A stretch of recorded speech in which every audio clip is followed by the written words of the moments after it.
Dios les bendiga, hermanos y amigos. Les habla su hermano Jaciel.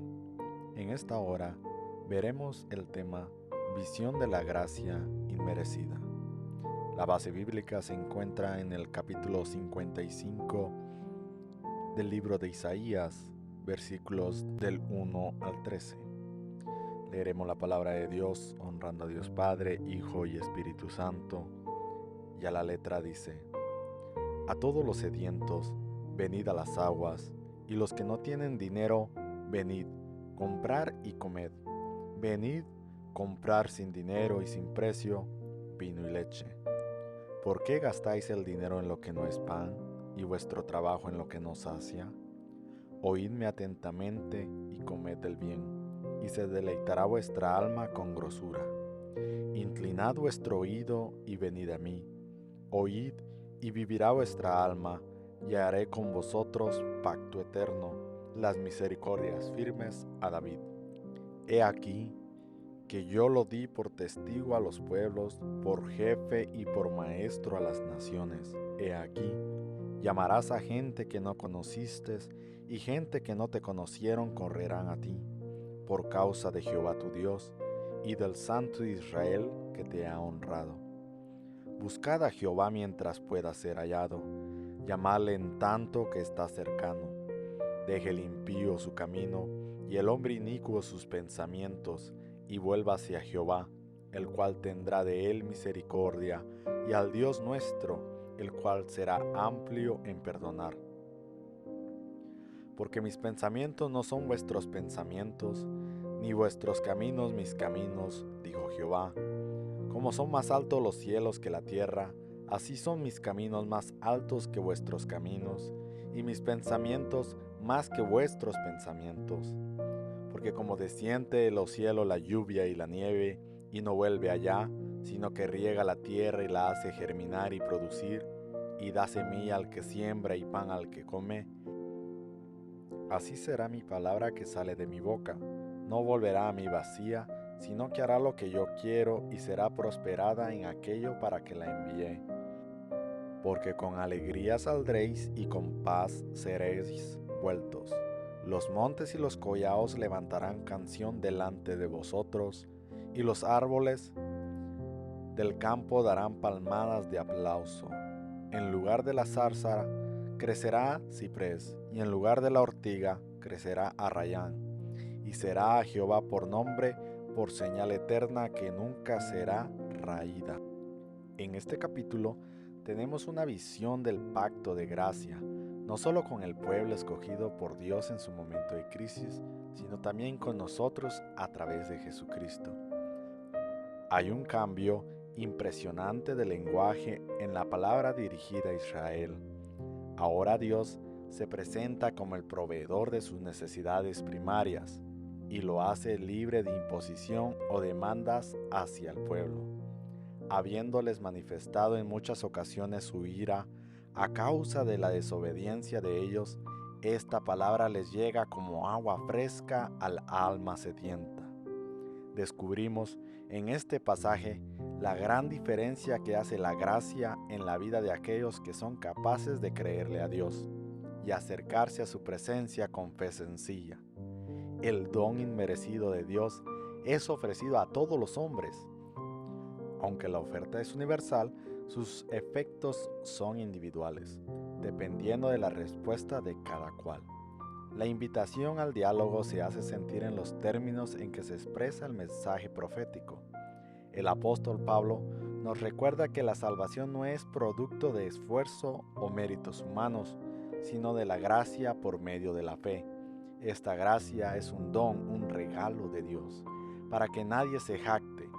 No hay una expresión tan acertada para explicar esta acción divina que la registrada en Juan 3:16, donde dice: Dios amó al mundo de tal manera que dio a su Hijo unigénito.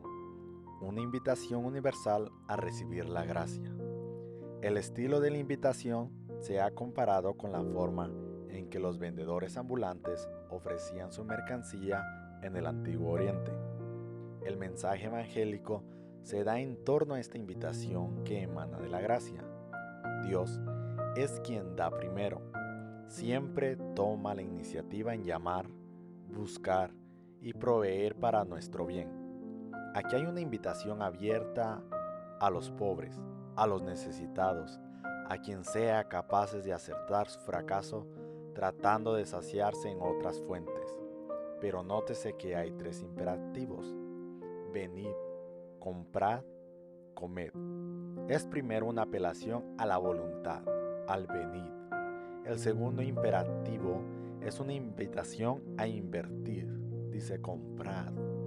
El tercer requerimiento es comed, lo cual implica dirigir el mensaje, llenarse de Dios. Dios dirige este mensaje al pueblo en el exilio. ¿Qué provecho tienen de invertir en las vanidades de los babilónicos? La oportunidad es ofrecida a todos los hombres, siempre que éstos se dispongan a renunciar al pecado y vivir para agradar al Señor. En esta parte me lleva a pensar a mí en los versículos de la Biblia del Nuevo Testamento en Mateo 7:7 y Lucas 11:9, donde el Señor Jesucristo dice: pedid y se os dará, buscad y hallaréis, llamad y se os abrirá. Vemos que hay razones y condiciones para recibir la gracia. Pregunta a Dios: ¿por qué gastáis el dinero? Apelando a la razón y el buen juicio del pueblo. Es que la insensibilidad en esos tiempos habían alcanzado tal grado que no reconocían que mientras más gastaban, más vacíos quedaban. Vivían derrochando sus energías y el fruto de su trabajo en vanidades, cosas que no llenaban la necesidad real de sus vidas. Aquí Dios está llamando a evaluarse a sí mismos, a reflexionar acerca de lo que están haciendo. ¿No es acaso esto una fiel descripción de lo que ocurre en nuestra sociedad? Ahora Dios les indica 3 pasos indispensables para recibir su gracia. Inclinar sus oídos, un acto de humillación indispensable. En 2 Corintios 7:14 dice: si se humillare mi pueblo, sobre el cual mi nombre es invocado, y oraren y buscaren mi rostro, y se convirtieran de sus malos caminos, entonces yo oiré desde los cielos, y perdonaré sus pecados, y sanaré su tierra.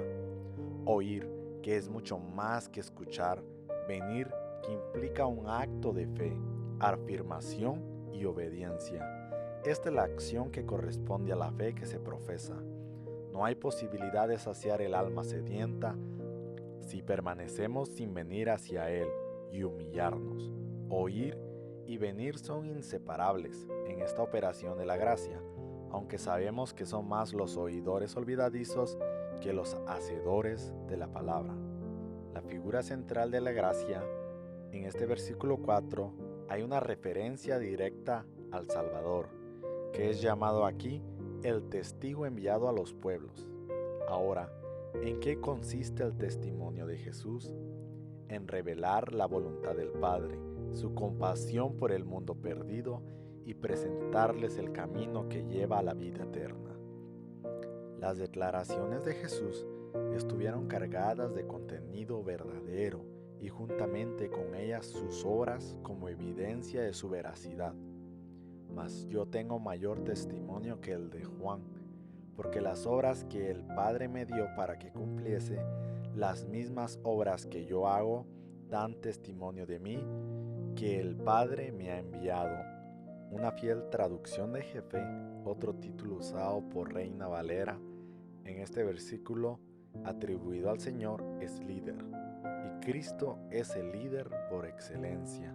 Lo es en la ruta de nuestra salvación, y es nuestro invicto capitán en la batalla de la fe, pero es, además, el maestro para las naciones. El Nuevo Testamento es una evidencia clara de esto, la exposición de los principios del reino, conocidas como el Sermón del Monte. Viniendo la multitud, subió al monte, y sentándose, vinieron a sus discípulos, y abriendo su boca les enseñaba. Mateo capítulo 5, versículo 1 y 2.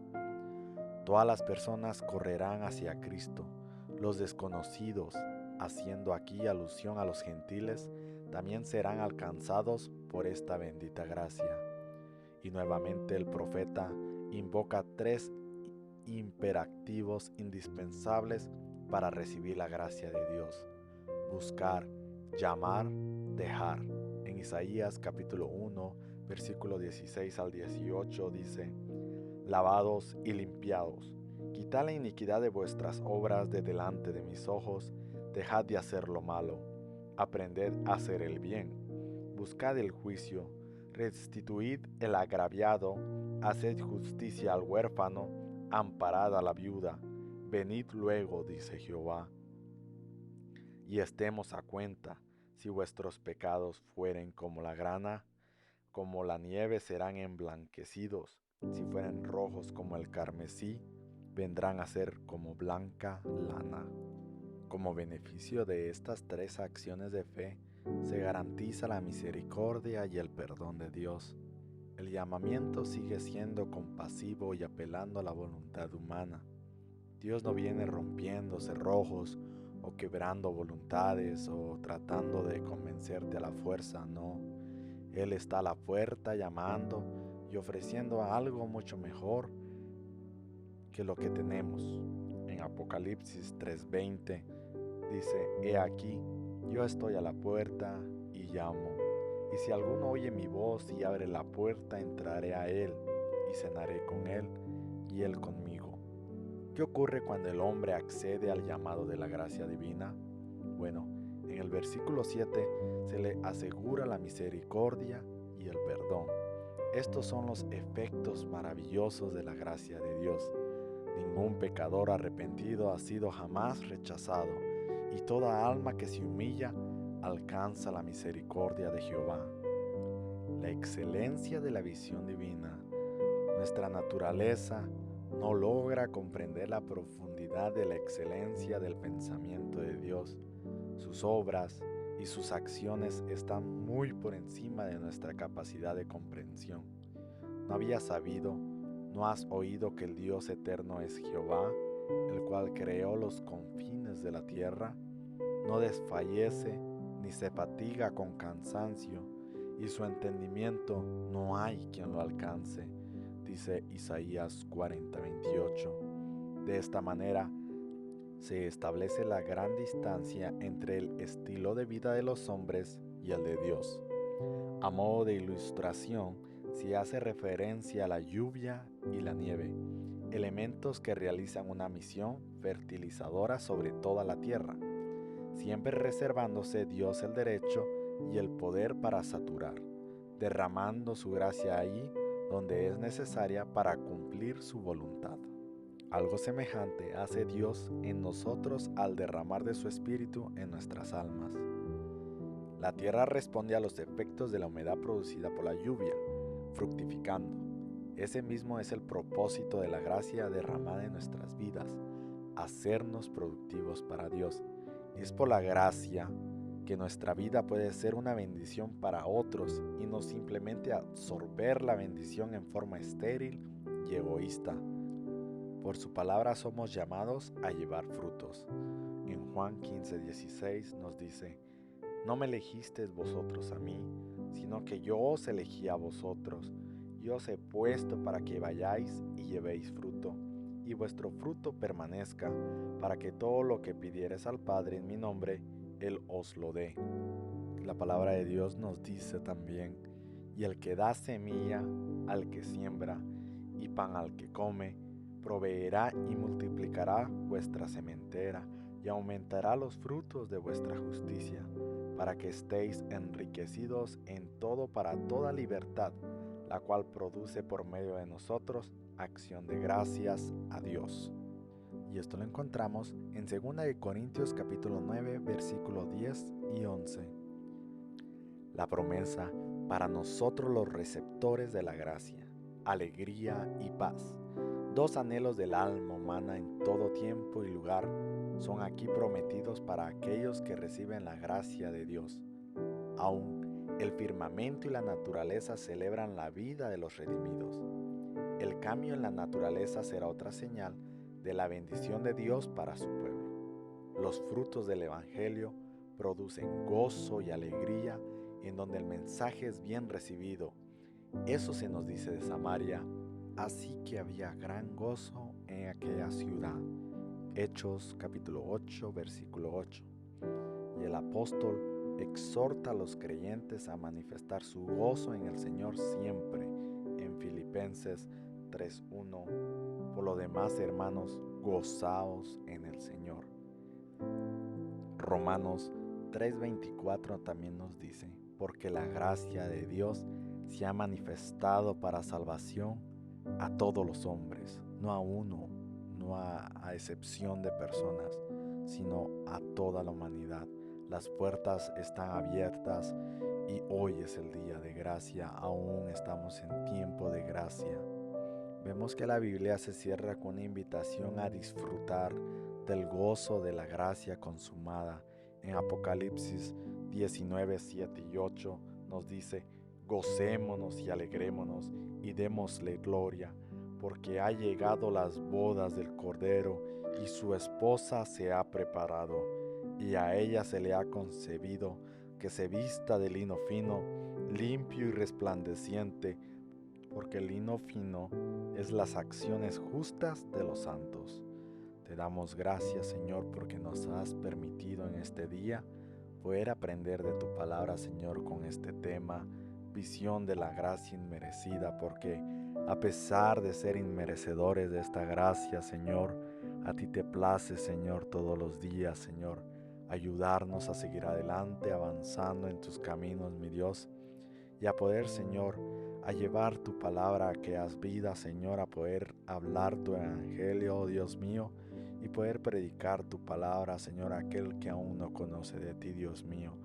Te pedimos, Señor, que tú nos ayudes, nos fortalezcas, Señor, y que podamos valorar, Señor, cuidar esa gracia, Señor, esa salvación de nuestras almas que tú nos has concedido a través de tu Hijo Jesús, cuando murió en la cruz del Calvario, por amor a toda la humanidad, no solo a mí, sino a todos.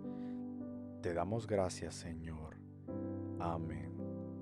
Asimismo, te dejo la invitación para nuestra iglesia, que se encuentra en la 835 Sheridan Avenue. Te esperamos. Dios te bendiga.